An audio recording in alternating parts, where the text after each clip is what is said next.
Everybody, what is going on? It is Crypto Bobby. Hope you are having a great day, great night, wherever you are watching or listening in from. Coming at you today with another edition of Crypto Happy Hour. What's up, Willem? What's up, Eric? What's up, iPhone guy? Hope you guys are having a good one. A little bit of the Sunday scaries for me, so trying to soothe that as much as possible with light, not American beer, a little Tecate, because that's what I have in the fridge. So that's what I'll be sipping on today. Hopefully you guys are drinking on something good. I'm seeing some questions already. What's up, everybody? Hope you guys are having a good one. Yeah, tequila last night, so trying to soothe that pain as much as possible because that is never a smart idea on a Saturday. But yeah, as far as things go today, want to just pop in here, kind of take a little bit of time, hang out with you guys, maybe drink one beer, maybe drink a few beers, talk a little bit, see how you guys are doing from a question standpoint, just kind of interact as possible. No crazy specific agenda. I mean, for the most part, actually from a market standpoint, things have been kind of nice in the past 24 hours according to Nomics. I'll pull Nomics up, but according to Nomics, I think we're up about $5 billion in the past 24 hours or so.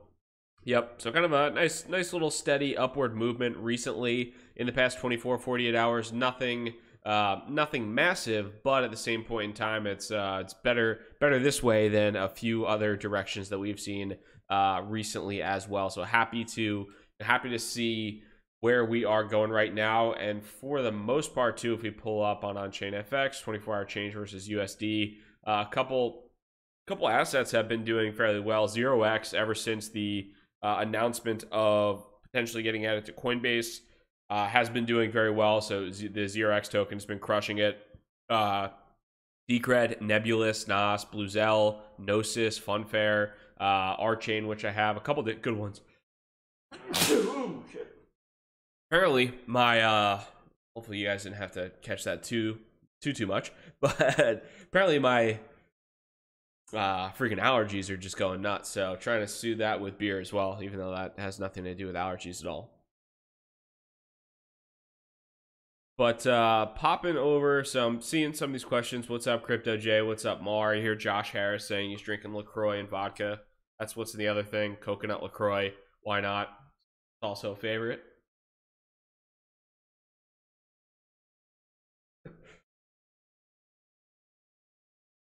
Bud Lime. Thoughts on AirSwap? Well, I work there.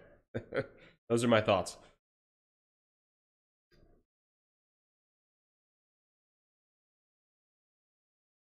So as far as everything goes, definitely let me know if you have any specific questions in the comments. Happy to start taking those questions as much as possible. If you guys have anything really specifically that you are interested in talking about today, and not necessarily on specific coins, but if there are just kind of anything just generally speaking in the industry, would love to hear those thoughts there too.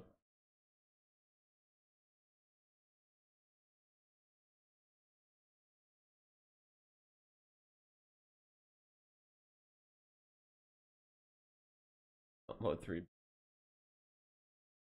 So okay, a couple good questions, thoughts so far. Number one, I think a lot of people are talking about this. What's the latest on the Bitcoin ETF?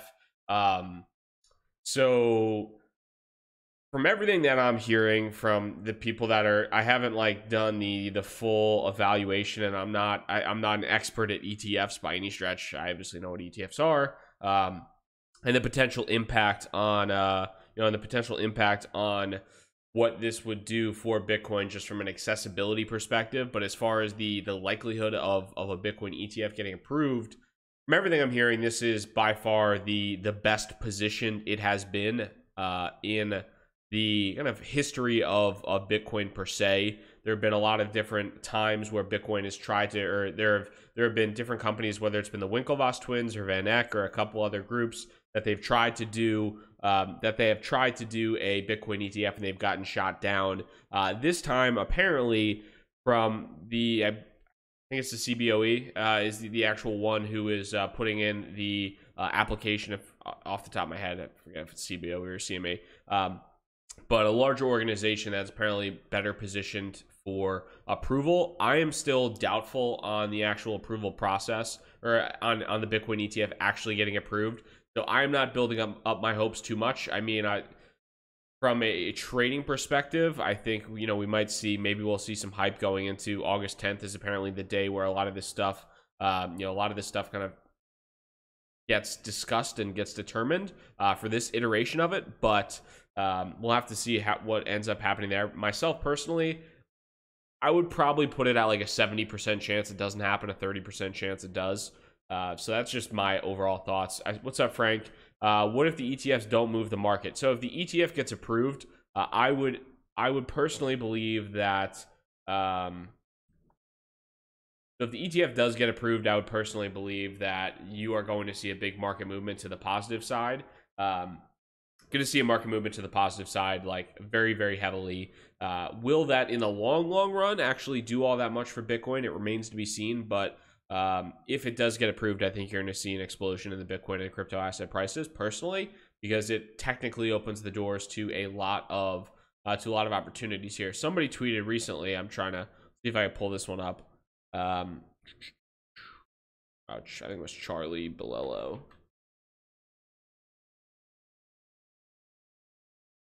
So somebody, I forget where it was, somebody tweeted, hey, this is, the potential size and scope of the number of dollar amount of assets that within a single ETF. In 2011, the gold ETF had $77.5 billion. It was the largest ETF in the world. S&P 500 ETF was $76 billion. Now assets under management, the gold ETF has actually only $31 billion, but that's still pretty significant.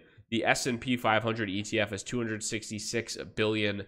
It's the largest ETF in the world right now. That's also, as of the time of recording this, as we're watching this right now, you look at this, there is more money in assets under management in the S&P 500 ETF than there is in the entire cryptocurrency market cap as a whole. So to put some things into context there, gives you a little bit of an idea of kind of how big the ETF market is in general. Not saying that will necessarily translate over to Bitcoin if it is indeed approved, but something to certainly take into consideration. Pamela Walker, what's up? Thank you very much for that super chat. Really do appreciate that. I think you had, I'm trying to find the question here. Thoughts on knobs, NOBS? I am not familiar with that at all. I'm not familiar with NOBS. I'll have to look into it. List on Bit4X. I've never used that exchange before, but I'll have to check it out. Paul Lindsay, what's up, brother? Sunday happy hour with Rob is better than church. Yeah, it's also better when I'm drinking beer because it just soothes the lengthy hangover I've had today.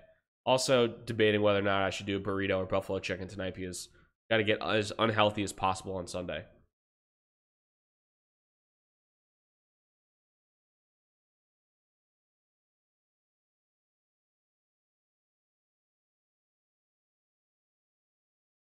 So will an ETF impact Cardano? No, I don't think so. So, I mean, I guess so. If an ETF is approved, it's going to be, Bitcoin. So I see Topher Dowling saying, "What's up, Topher? Good to see you as always, brother." ToneVase says news of BTC ETF will not change bear market. I would disagree with that if it is approved. If it is not approved, you're probably going to see negative price reaction and the market continue on a downward trend. But if the Bitcoin ETF is approved, I think that's going to be, at least in my personal opinion, it's going to be a pretty large catalyst to the upside. It's probably the best news for Bitcoin from an investment standpoint in a long time. If you can literally, and I don't know the timeline of it, and I don't know kind of all the things around that. But if you can go into your Scottrade or your TD Ameritrade or your Fidelity account, and you can literally say, hey, I want to, rather than having to go to Coinbase, any person who doesn't have to register for Coinbase and has an account at, any brokerage can basically go and buy however much of that specific ETF. Although I believe the initial ETF application is really geared towards larger institutional investors, because if I'm remembering correctly, I believe a price per share is like $200,000. So really trying to reduce the amount of low-end retail speculation and allowing larger investors who want that exposure to to have that provided to them, but at the same point in time, kind of limit the retail investment. And I think that's also a big reason why a lot of people think that this has a lot better of a chance of getting accepted, although that still remains to be seen.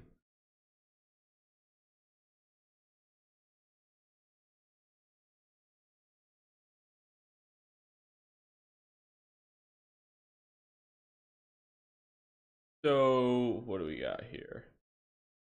Look at some stuff.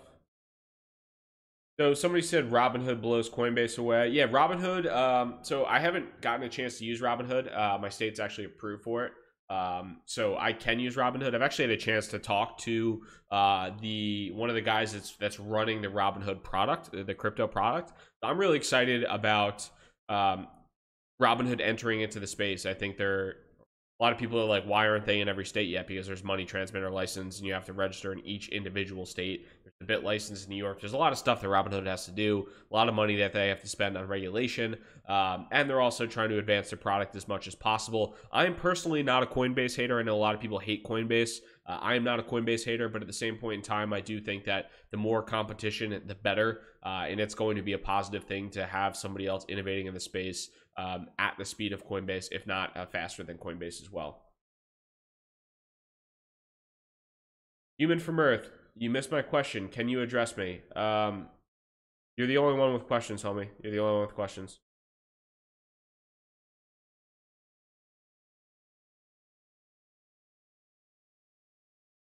Your question was sold SafeX last August. No future. That's a great question.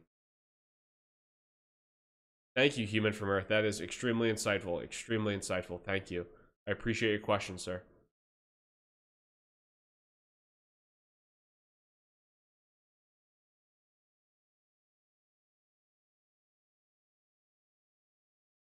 Will investing in cryptocurrencies help you get girls? I'm gonna say probably not, because if you're asking that in the chat right now, you might need a little bit of help with that in the first place. Maybe read a book. I don't know. Maybe listen to a podcast. I don't know. But I'm gonna guess no. Probably from the question, maybe you need a little work outside of just crypto.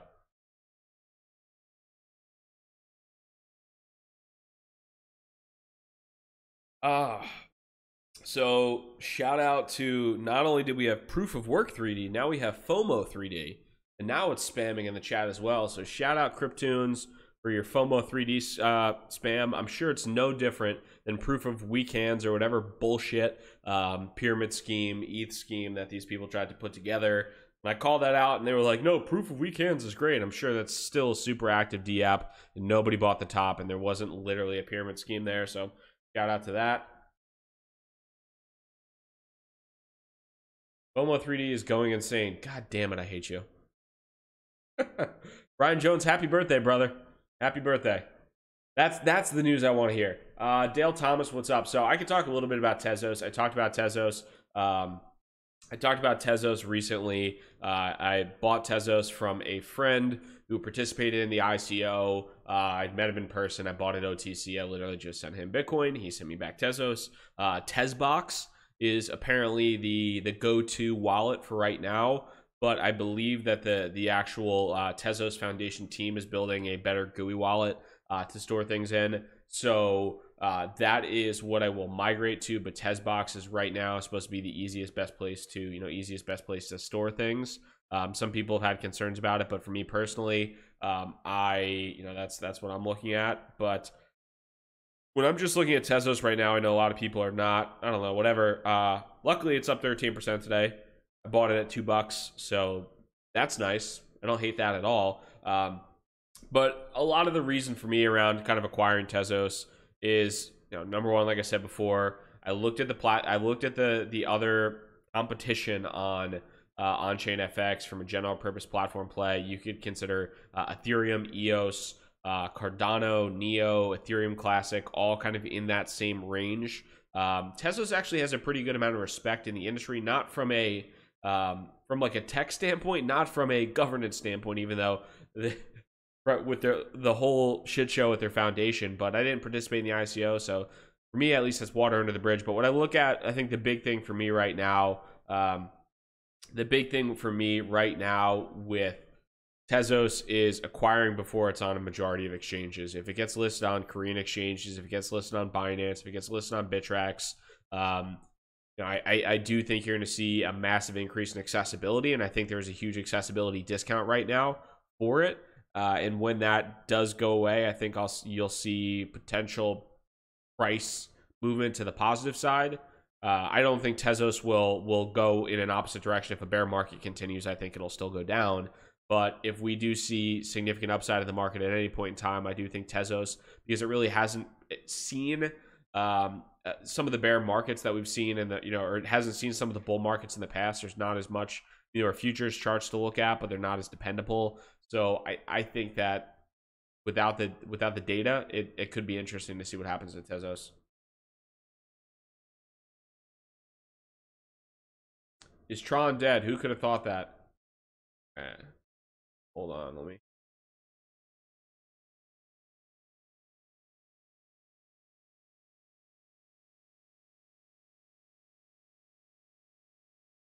Your prediction for when Ethereum Classic is listed on Coinbase? I have no idea when Ethereum Classic will be listed on Coinbase. I'm not super concerned about it. I am personally not a big ETC guy. I've traded ETC in the past, but I've kind of I don't know. If anybody can name a project that's building on ETC right now, or not one, you could probably name one, but maybe if you tried to name 5 projects that are building on ETC right now, I don't think you can do it. I think a lot of people look at ETC as the immutable Ethereum, or the Ethereum because of the whole DAO hack. If you guys aren't familiar with what happened there, but why Ethereum and Ethereum Classic split up, essentially the DAO hack and the recovery of funds and things like that. But with Ethereum Classic, I do think that every day that the DAO hack goes by, that kind of becomes less and less of a value proposition or a sales prop for Ethereum Classic. And I am of the opinion, at least my personal opinion, is that if Ethereum loses, and Ethereum could very well lose, there is going to be there is a battle for these platforms right now. It could be EOS, could be Cardano, could be Neo, it could be whatever, Dfinity, Tezos, whoever. But if Ethereum loses, I don't think it's going to be to Ethereum Classic. I don't. So I think that the value of Ethereum Classic to me is less and less attractive on a daily basis. And if I'm looking at platforms, I would rather look elsewhere.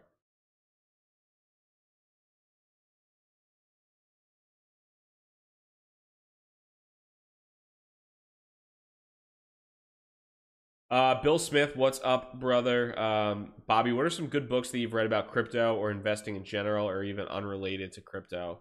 Let's see.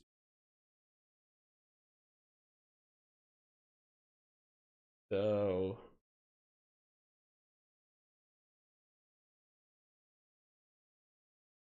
this is a good book. I would highly recommend checking this one out. If you're investment wise, check out this Crypto Assets: The Investor's Guide to Bitcoin and Beyond from Chris Berniski. It's on audiobook, it's on Kindle, it's hardcover. I would recommend you checking that one out.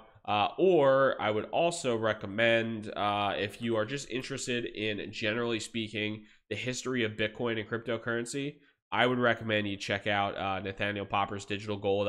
I've recommended both of them before. Digital Gold is less about investing, more about just the creation of Bitcoin. Crypto Assets is more about kind of investment theses and a lot of the different kind of components around that. But I would recommend both. Also heard somebody said the Bitcoin Standard. I haven't read that, but I've heard it's great. So yeah, some good suggestions here in the comments as well. So I appreciate those suggestions from you guys too. If you have any good books that you really like in regards to crypto investing, definitely sound off in the comments. Would love to hear your thoughts on that. Gives me something to check out too. I'm an audiobook guy because I'm lazy.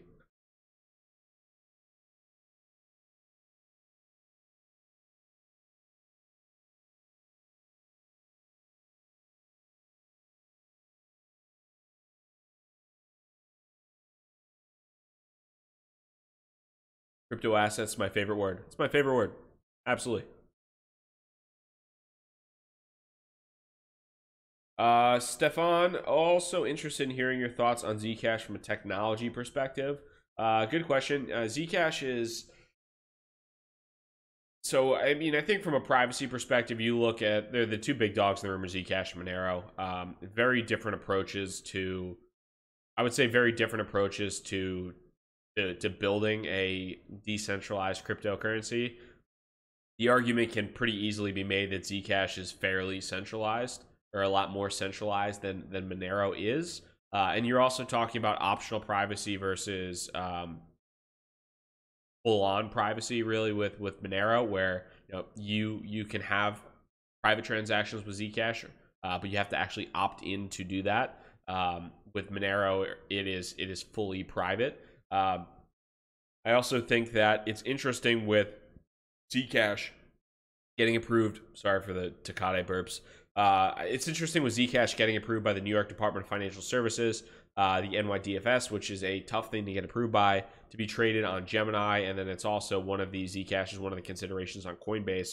But having the optional privacy, I think, gives the government some comfort with, gives the government some comfort in terms of actually tracking those assets. And that was also something Coinbase mentioned when they talked about potentially listing Zcash, is they might require you to only use the public transactions and not private transactions with Zcash.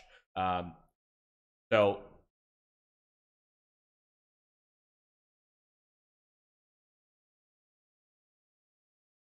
I was let down when Zcash became a porn coin. I don't think you're thinking about the right things, bro. Do I still work for AirSwap? Yes, I do.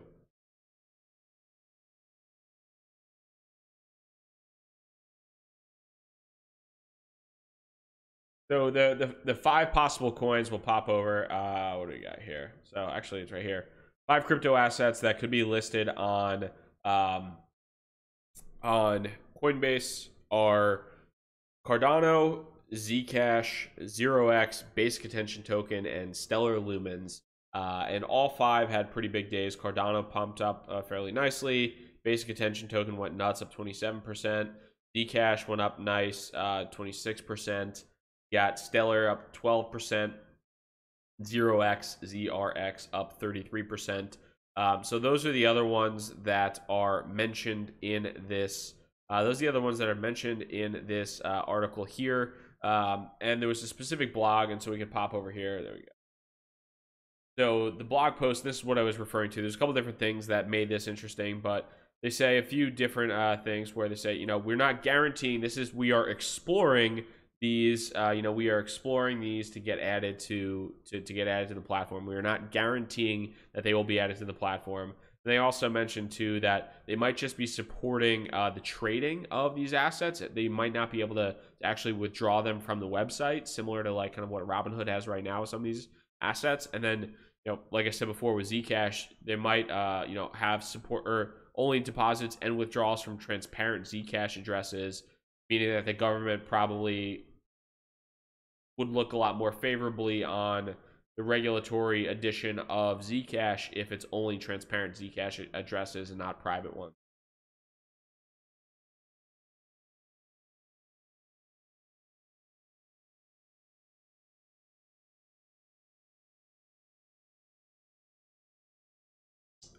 So 0x Matt, what's up, brother? Why sell Bloom? My favorite low cap long-term IMO. I like the dudes from Bloom a lot. They actually integrated with the AirSwap widget, which is pretty awesome. Pumped about that.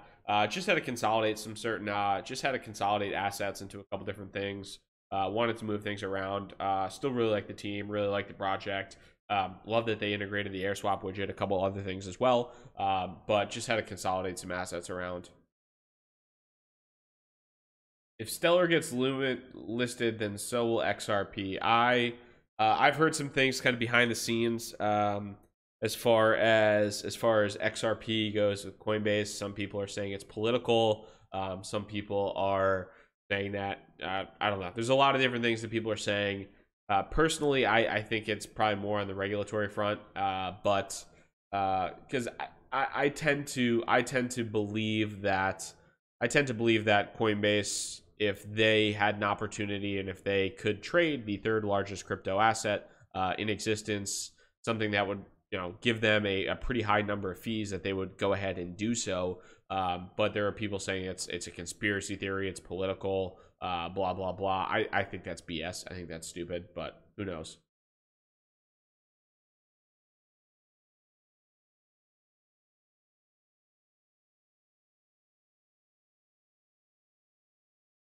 So does anyone other than Coinbase offer financial institutions custody accounts?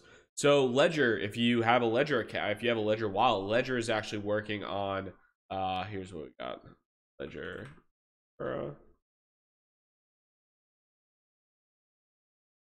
This is pretty sweet, actually. So Ledger, Nomura, which is a large financial institution, and global advisors are building a digital asset custody solution as well. There are a lot of, you have BitGo, you have Kingdom Trust.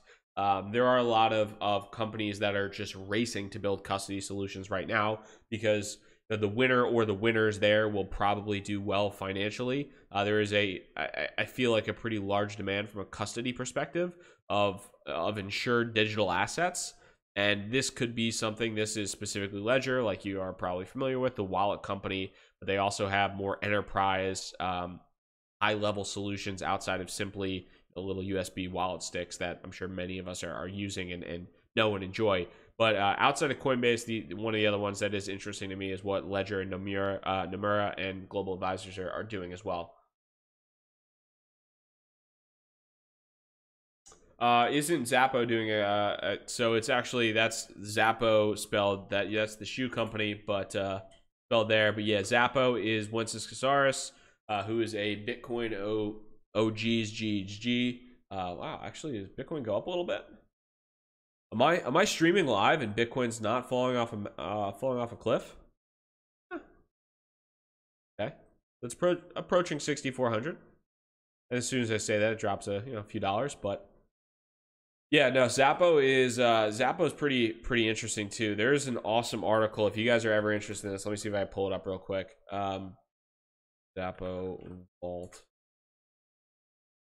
So check this out. I'll put this article in the comments if you want to check it out.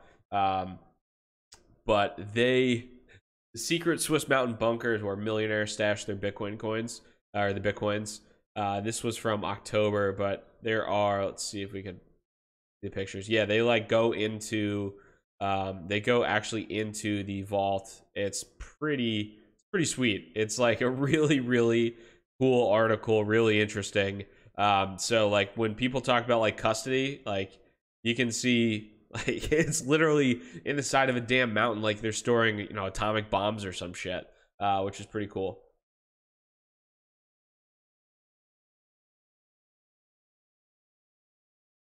Hangover Rally, baby. Hangover Rally, Dale.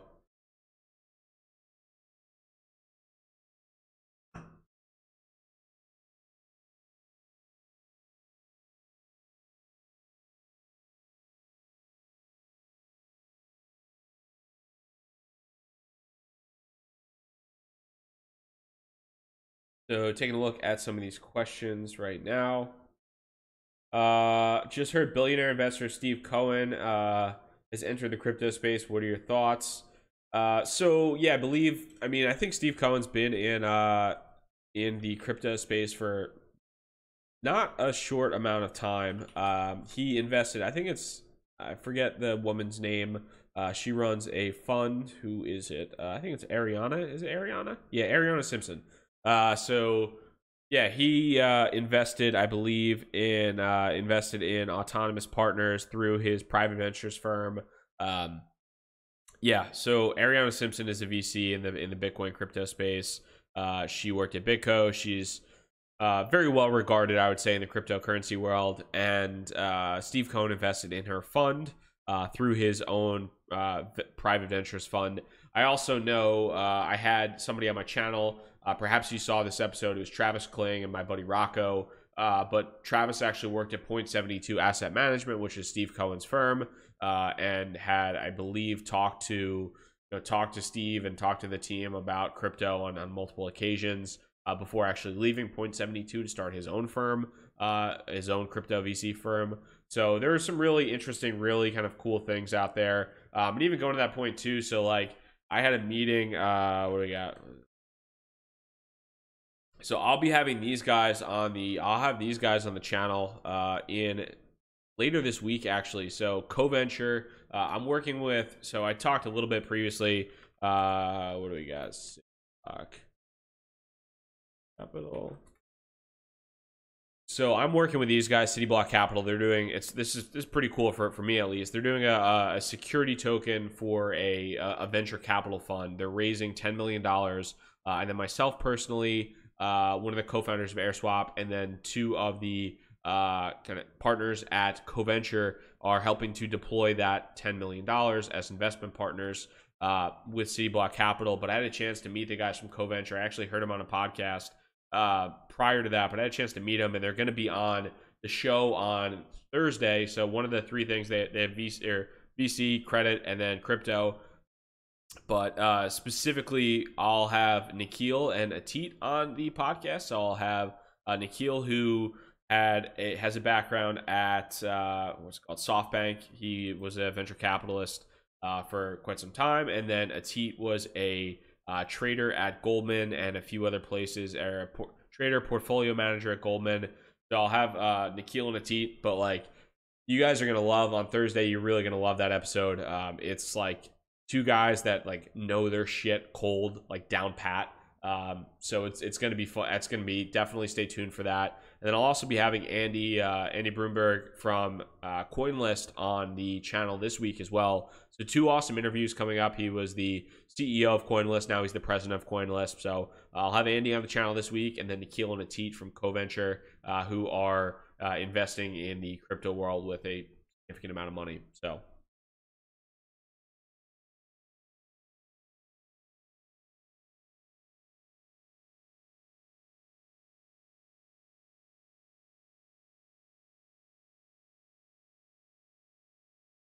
Claudio, what's up? And 0x Matt, thanks again. I really do appreciate the super chat. Super kind of you, brother. Claudio BOC, Bobby, your airdrop's a good way to accumulate coins. There is I would say there's a plus minus to airdrops. Just speaking in general, I mean, there have been some airdrops that have done really well, and then there are also some airdrops that I think probably aren't worth your time, or I would say the vast majority of airdrops probably are not worth your time. And if you have to KYC for them, what is the risk and or the value of providing somebody with your passport, basically all your life information, in exchange for $50 or $10 or $100, whatever it might be. You have to take that into consideration. A couple airdrops that have done well, I see a few different people talking about Polymath. At one point in time, Polymath was through the roof. That airdrop was profitable if you kind of joined in with that. Ontology was another one. I think the Ontology airdrop at one point in time was worth like over $1,000. Like, you literally got like $1,000 for free just for, you know, giving your email and all your information. So I mean, that's pretty significant. But in most cases, you're not gonna see a significant gain from those airdrops, and you have to weigh whether or not it's worth it's worth your personal information to participate in in that.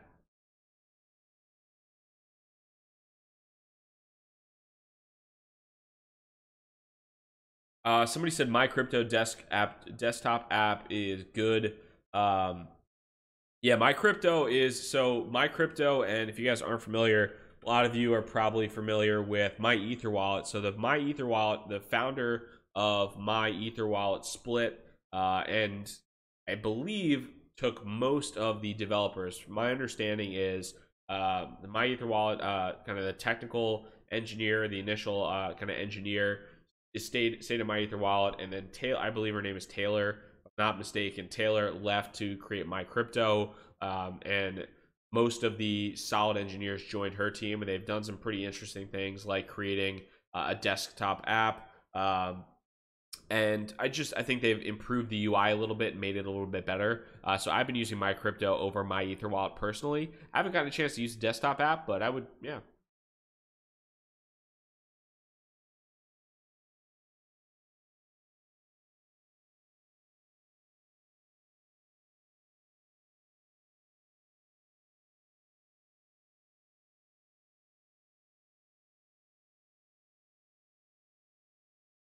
So Jason, what's up, brother?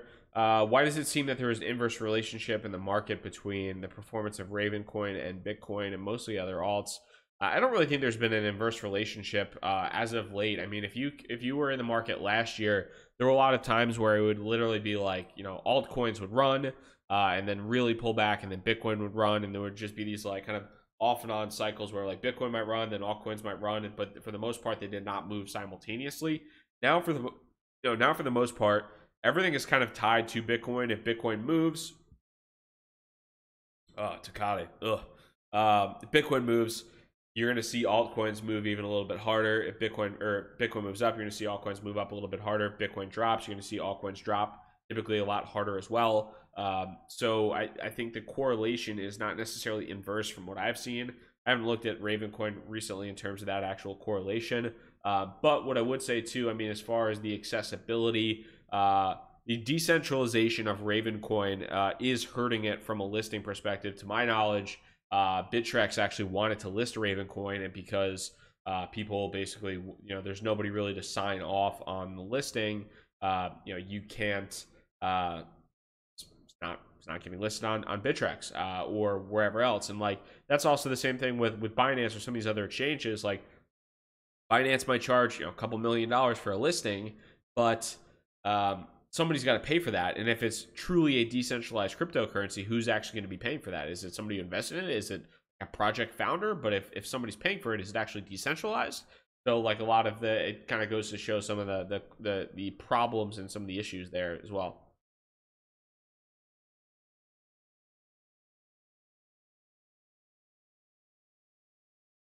Jason, I was really interested in investing into Ravencoin, but you have to download the entire blockchain when you get the official wallet.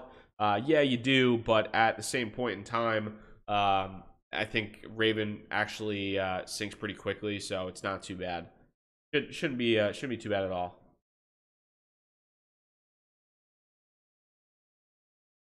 So looking at this, speaking of airdrops, do you have an opinion of Aircoins, the augmented reality app?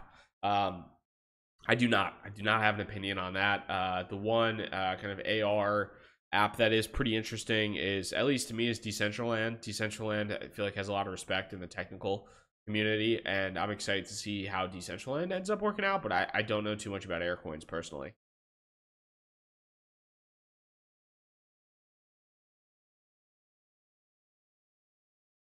Somebody's Dwayne Harris, Trade IO tokens and pool use. I don't know all that much about Trade IO other than the fact that they spam my email every single day. I hate it and I hate it and I hate it. So thanks for spamming my email, Trade.io.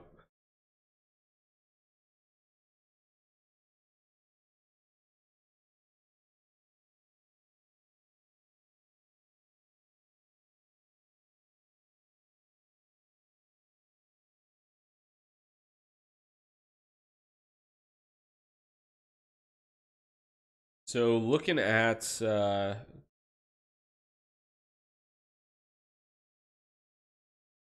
see some conversation. Looks like some good conversation around maybe 0x versus BAT, and kind of maybe the battle both of them have to face. I think that is a good point, Stefan, about 0x perhaps like being in an industry where the competition necessarily isn't as clearly defined, whereas basic attention tokens slash Brave browser, they are competing against Google, Microsoft, Mozilla, large established players with a lot of money in the bank. Although Brave, I'm sure, has a lot of money in the bank now too, following their ICO, and just hopefully generally solid treasury management.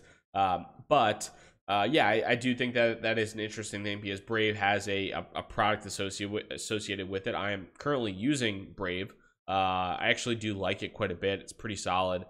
So I've enjoyed Brave, especially when I'm streaming too, because I can kind of go on whatever CoinMarketCap, and I don't have to deal with like James Altucher ads or whatever else that might be on here. So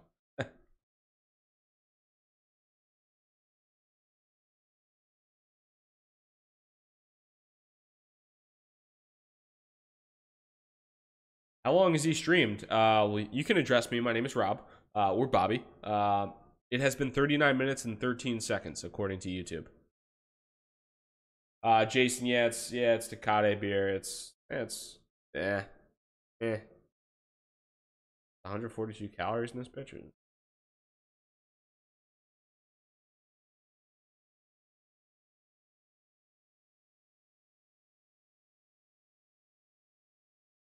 DAI thoughts. So personally, DAI I think is pretty cool. Stablecoin wise, I do think out of all the stablecoins, to me at least, DAI seems to get like within the technical community per se. Out of all the stablecoins, DAI seems to me like the one that gets the most, at least within the Ethereum community. I would say seems like it's pretty well respected from everybody I've spoken to. Most of the people I know that are like within the Ethereum community think that the DAI team is working. It's held up pretty well so far, for the most part, in some pretty volatile markets since December. So I think the DAI team has done pretty well. I don't think it's necessarily out of the woodwork or proven, but I do think that DAI is definitely one worth watching. And also, as the Ethereum market kind of continues to work, I mean, you could be, instead of using Tether, keeping Tether on an exchange, you could definitely store funds in DAI. Like I know on the AirSwap trading platform on the trading network, you can exchange ETH for DAI. So if you wanted to trade out of, you think the market's going to crash or whatever, you could trade your ETH or whatever tokens for DAI and move that on. So I think that's something that more and more people probably do. I know a lot of people do that with Tether because it's most widely accessible, but I think DAI might get up there at some point in time.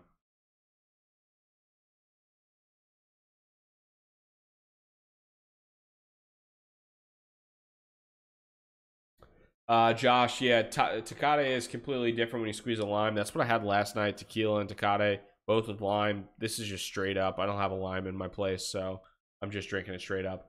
What kind of beer, lager, IPA do you like most? Mostly stouts, or I usually like darker beer for the most part. Like if it's not a billion degrees like it is in New York right now, I might do like a stout or something like that, or porter. I'm a fan of.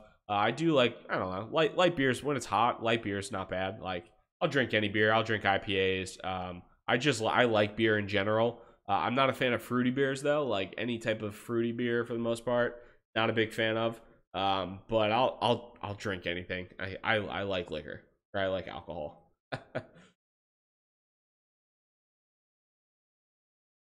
Not a big fan of sour beers, Alex mentioned.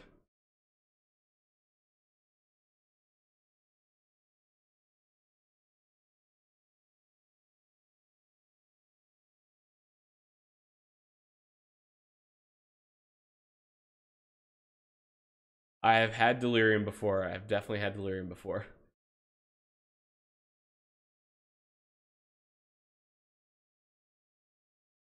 Which one is the best decentralized crypto, decentralized exchange in your opinion? I mean, there are a number of different decentralized exchanges out there. I mean, um, and I personally work, at AirSwap. So I mean, there's a kind of a different approach at AirSwap in comparison to some of the other ones, like like an IDEX or like an Ether Delta or Fork Delta or whatever it might be. I think there's different unique value propositions to each and every one of them. But at the same point in time, I think we're still working as as individual as companies behind these solutions, or as people behind these solutions, and as just the industry as a whole. I think we're still a pretty far way away from just the full on adoption. We're just like really greater adoption that most people have seen or would expect to see with these decentralized exchanges or trading platforms or bulletin boards or whatever it might be. So I'm still excited to see how people continue to utilize these platforms to actually start trading over some of these centralized exchanges at some point in time. Yeah, Jason, I'm not a fan of Heineken. Heineken's probably my least favorite beer. Breakfast stouts I love. I like Guinness as well. Like Guinness.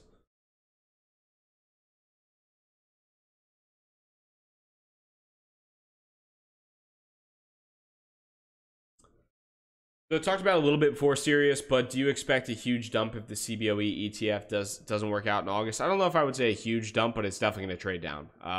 At least that I think that would be the case.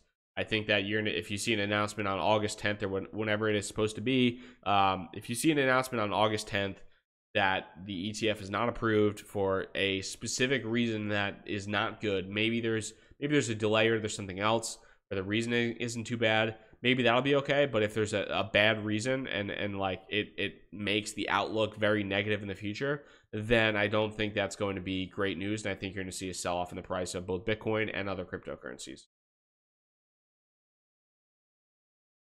Slayer, ever had any beer from Founders Brewery? Yeah, I'm a big fan of Founders Breakfast Out. One of my favorites, actually.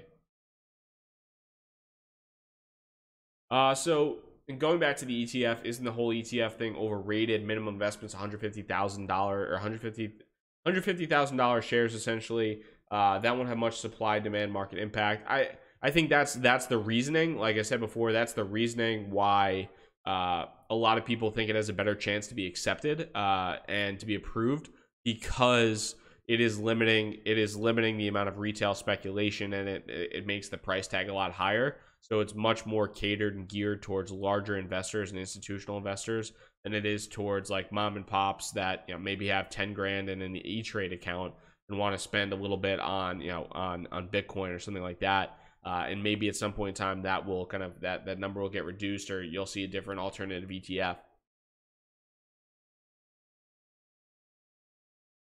What's up, Chris? Have you ever heard of Trade Chain? What's your thoughts on it? I have not personally heard of Trade Chain. Let me pull up another.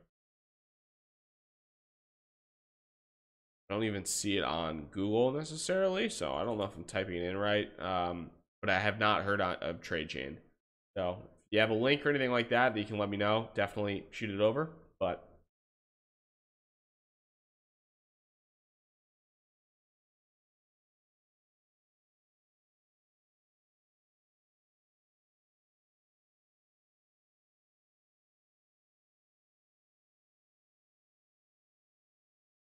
so going through some of these questions here. Dwayne Harris, the Bancor hack proves that Bancor is on top because they didn't allow the ripoff to affect customers. A lesser exchange would have just told investors their tokens were gone. I would disagree with that, Dwayne, because number one, it was all visible on Etherscan. It was all visible on the blockchain, bro. So they couldn't have just said, "Hey, your tokens were gone," because like I was literally in the office seeing it happen, looking on Etherscan, talking to one of our one of the developers, and like they looked at the smart contract and were like seeing if it was a vulnerability with the smart contract or exactly what happened. Like that's the thing with a decentralized exchange hack per se, is that rather than like, so let's say Binance gets hacked or Bittrex gets hacked, it's closed systems. You can't actually see what's going on.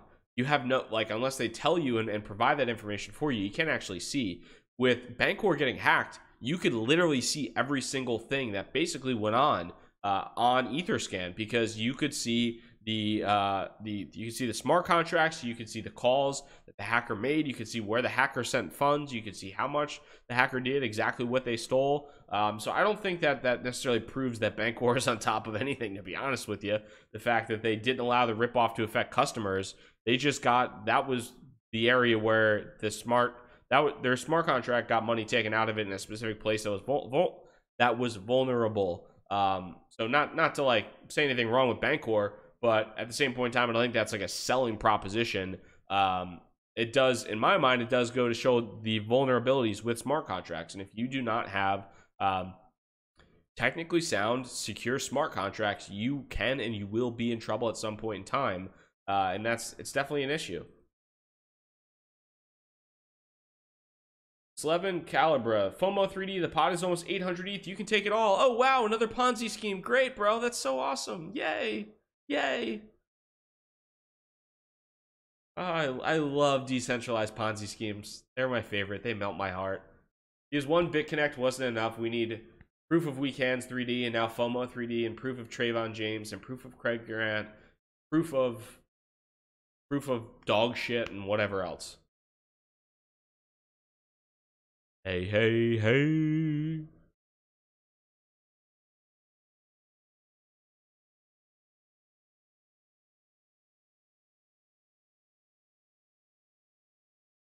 Sorry, D. Apologies for the sneezing. Will Cardano or XLM do better in the next 3 months? If I had to, I mean, not financial advice, and if I had to guess, I'll say Stellar. I'll say XLM. That's just a guess, but I also have to go back and look at the roadmap of Cardano because Cardano might trade pretty heavily into the roadmap. But if I had to guess, I'll say Stellar. Proof of never learning. Correct. Correct. Proof of.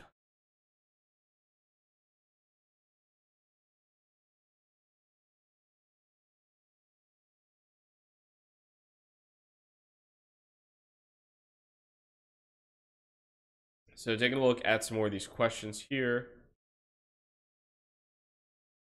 Yeah, and so Jeff said Cardano is like 9 months away from anything. I need to check on what's up with Cardano just from a roadmap standpoint, and just like refamiliarize myself with that. But I would say like near term, if you're just kind of talking about that, my guess would be Stellar might outperform Cardano, but that's a lightly educated guess that I could re-educate myself on for sure.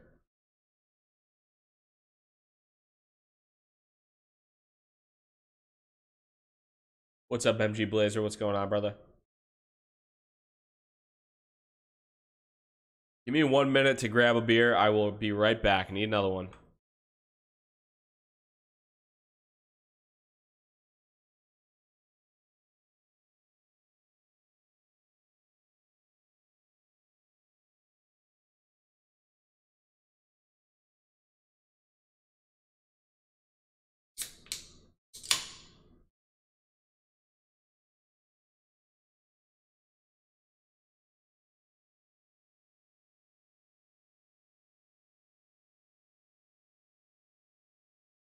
So, what do we got here? Couple questions.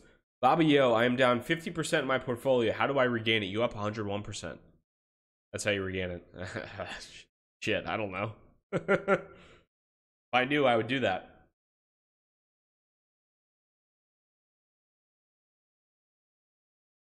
The Astro Ass, great name. Really like the name. Hey, Bobby, serious question. Do you ever get tired or burned out of being a YouTube crypto celebrity? I'm sure as hell not a celebrity. And yeah, no, God, no, I'm not a celebrity. Like F minus in like second grade. You've been on here much longer than a bunch of others that have come and gone.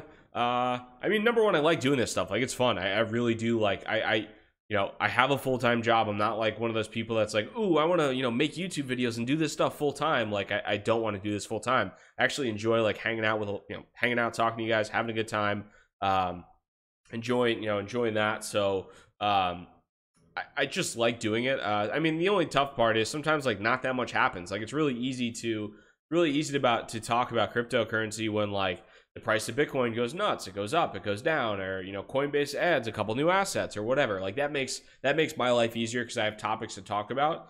But sometimes there's not a lot of topics, and it's like, all right, I'm going to be talking out my ass for the next, I don't know, 10 minutes, and I really don't want to do that. I want to give you guys something good. Change my channel to Beer Coin and have Mike. I'll change my channel to Bobby's Bitcoin, Beer, and Buffalo Chicken Reviews. I think that's what I'm going to change my channel to.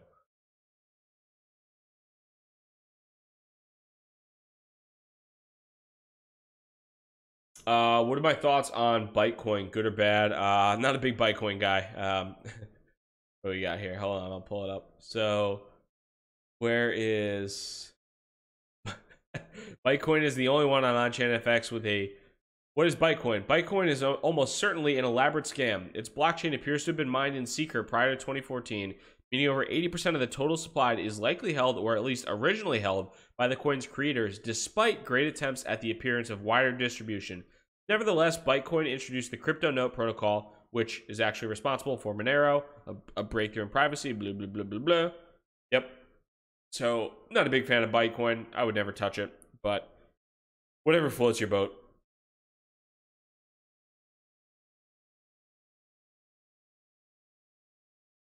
It sounds legit. Subscribe. Thank you. It's wonderful. It's perfect.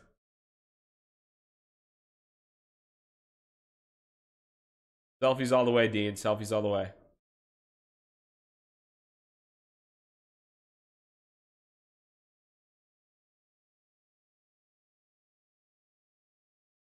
What's up with this buffalo chicken thing? I never understood. I just like eating buffalo chicken. Tastes good. I enjoy it.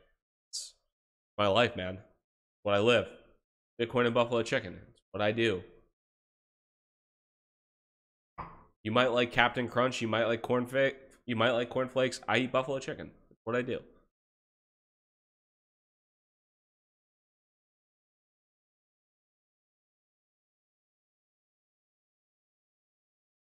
What's up, Voice Over Crypto? Have you thoughts on permission versus permissionless blockchain? Thanks so much. Good question. I think permissionless blockchain is where the vast majority of the value is in this industry. When it comes to something like security tokens or some of these other things that have to deal with regulation and specific, permission blockchain might get interesting, but for the most part, if you have a permissioned blockchain, why not just use a database? I kind of believe, like, more and more over time, I become like kind of more of a Bitcoin maximalist, because like you see some of these projects coming out that have these different, it's whether it's permissioned or whatever it might be. The blockchain itself, for the most part right now, is pretty inefficient technology. When you look at transaction throughput and a lot of other things like that, user interface, just the entire experience, building on blockchain solutions, it is not the most efficient thing to do. So when you make it permissioned, you take the value of blockchain technology, to me, is the permissionless nature of it. Like Bitcoin, it is permissionless. I can send it to basically anywhere in the world and nobody can freaking stop me. I can do whatever I want on the network. And there is no node validator. There's no delegated proof. There's no proof of stake witness somewhere that can say, hey, this doesn't count. We're going to freeze his account or anything like that.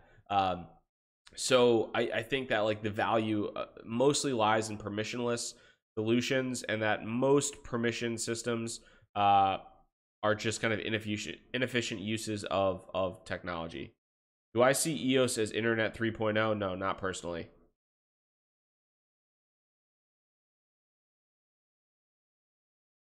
What up, Payman? Hope all is well, brother. Broderick, thank you very much for that super chat. Really do appreciate that.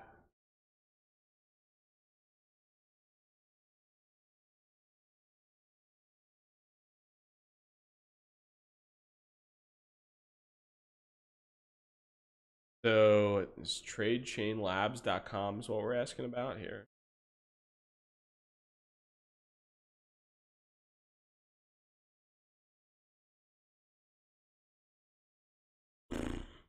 Singapore blocked hybrid blockchain. Zinfin. Oh, this is the Zinfin shit. Yeah, I haven't checked that Zinfin at all. So I don't really know too much about these guys. What management team?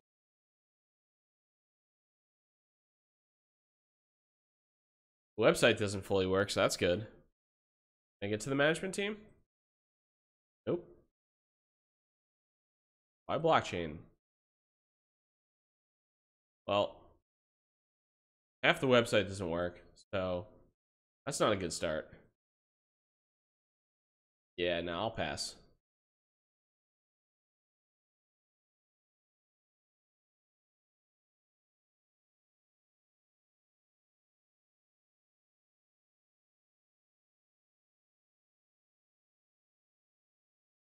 Broderick, what's up, man? Tried to ask in super chat, but I don't know what I'm doing. What do you think about Oyster Protocol? I'll pull it up real quick.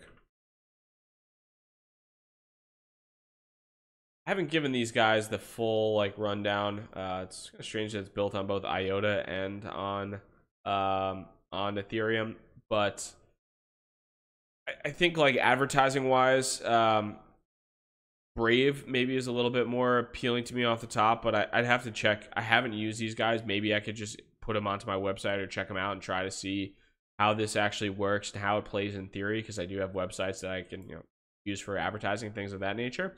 But yeah, I haven't gotten a chance to do the full like diligence into these guys, but would be interesting. So I appreciate the question.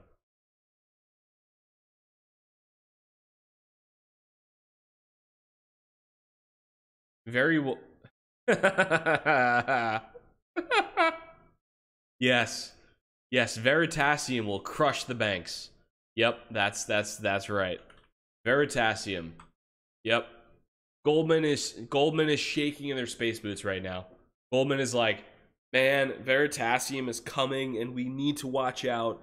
Jamie Dimon is like, holy, oh no, man, Veritasium's coming. What are we gonna do? There's an autonomous distributed interactive research asset-backed token tutorial. Oh no, what are we gonna do? What are we gonna do? Yeah, no, the banks are not scared of Veritasium. They're not. They're not. Don't tell yourself that. And where is oh yeah, oh this this little treat here. Oh, the 2% circulating supply in comparison to total supply. A-okay.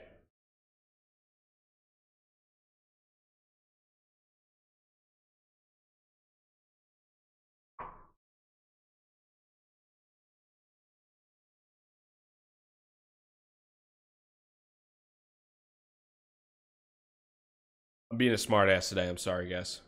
I have like 2 beers, and it happens when I have like 1 beer. I'm a smartass. Apologies. Todd, do I still like Gin Coin? Yeah, my Gin masternodes have been Gin's gotten work pretty good recently. That hasn't been fun because the value of, I'm still at like, for the most part, either break even or above in where I acquired the masternodes, but the value is at one point in time like $15. Like, it's come down pretty hard from the top, so it's basically 50, it's 50% half. But for the most part, I've been happy with it. I haven't sold it. Actually, I sell the, I'll get rid of the Gin tokens, or I'll switch them over to BTC. That might come into me, but for the most part, no, I've been happy with it. It's been a good experience of using it. I know some people have, I don't know, said different things about it, but I've been pretty pleased with it so far. So yeah, I wish it was at $15, but it's not. So.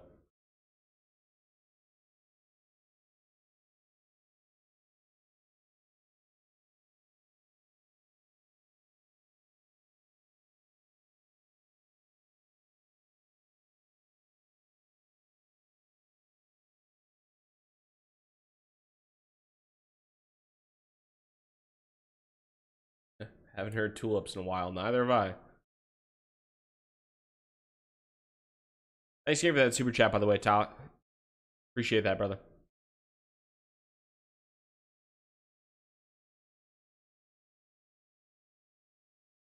So looking at some of these questions, the only thing that banks are scared of is the peer-to-peer payment system right now.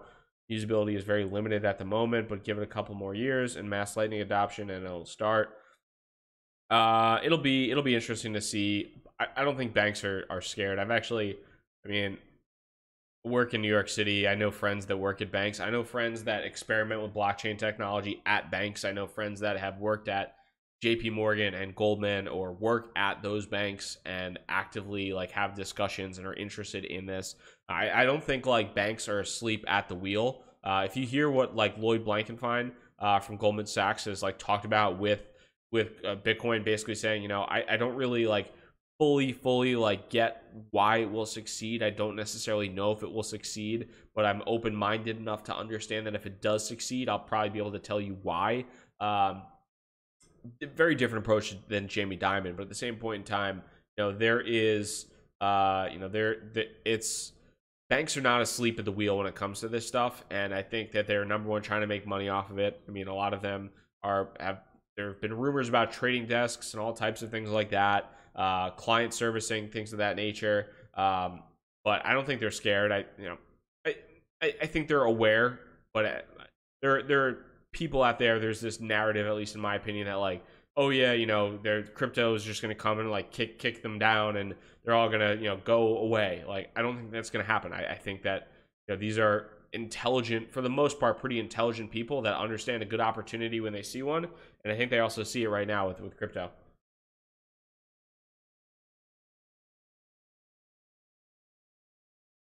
I am the McLovin. What's up, McLovin? Hope you're doing well. Hope you got that blind fake ID still and all as well. But any underdog cryptos that so I mean, everything's taken such a bath in terms of, you know, everything's taken such a bath with the just valuation in general for the most part, that, I mean, there are a lot of crypto assets that have either fully retraced or at below ICO value. Kind of a number of different, you know, they're in a number of different places right now. I think it, you know, I don't know.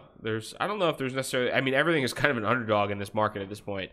So I don't know if there's one specific, you can look at my portfolio any point in time, and those are the, those are the tokens that I'm betting on per se. So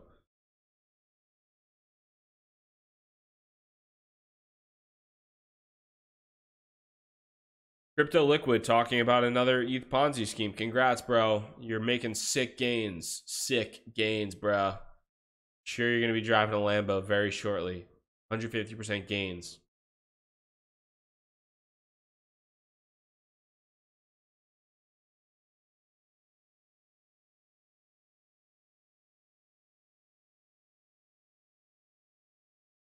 Any exciting masternodes you're looking forward to running? I mean, I'm good with Jin. I have one small other masternode running. It's a pollen. I haven't been a fan of it though. It hasn't paid out anywhere near as what it's supposed to pay out, and the frequency it's supposed to pay out. Jin is pretty damn predictable in terms of its payouts. It's been pretty solid. I also love the Jin dashboard. Like, the Jin dashboard is really sweet. Like, any masternodes you run through the system, it'll keep track of all it. It'll show you, your weekly profitability, your monthly profitability, annual, whatever it might be. So I've been a fan of Jin. I actually like it a lot. So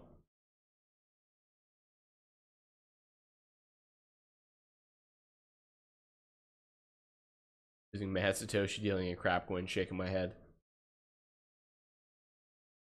Guys, at this point in time, I am going to finish my beer, probably read a little bit, and then probably get a burrito, because why the hell not? It's Sunday night, and I want to be as unhealthy as possible. So I'm probably going to do that. If you enjoyed this video by any chance, hit the thumbs up button, hit the like button. I really appreciate all you guys sticking around, hanging out, interacting with me, asking questions.